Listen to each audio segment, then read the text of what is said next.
ഓം നമഃശിവായ. സ്വന്തമായി വീട് എന്നത് എല്ലാവരുടെയും സ്വപ്നമാണ്. എന്നാൽ എത്ര കടന്ന് കഷ്ടപ്പെട്ടാലും ചില ആൾക്കാർക്ക് വീടുണ്ടാക്കാൻ സാധിക്കുകയില്ല. അവർ ആദ്യം ചെയ്യേണ്ടത് അവരുടെ ജാതകങ്ങളിൽ എന്തെങ്കിലും ദോഷങ്ങളുണ്ടോ എന്നാണ് പരിശോധിക്കേണ്ടത്.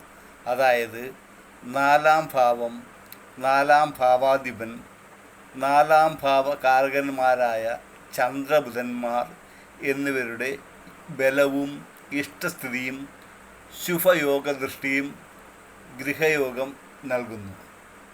അതേപോലെ പാപദൃഷ്ടി യോഗങ്ങളും 6, 8, 12 ഭാവാധിപ ബന്ധങ്ങളും ഗൃഹനിർമ്മാണത്തിൽ പലതരം തടസ്സങ്ങളും നേരിടുന്നു. ഇത് കാലതാമസം സൃഷ്ടിക്കും. അതിന് ചെയ്യേണ്ട പ്രധാനമായും ഈ ഭാവാധിപ ഗ്രഹത്തെയും കാരകഗ്രഹങ്ങളെയും തദ്ദേവതാ പ്രീതി വരുത്തി ആചരിക്കുകയാണ് ഈ തടസ്സങ്ങളെല്ലാം മാറാൻ ചെയ്യേണ്ടത്.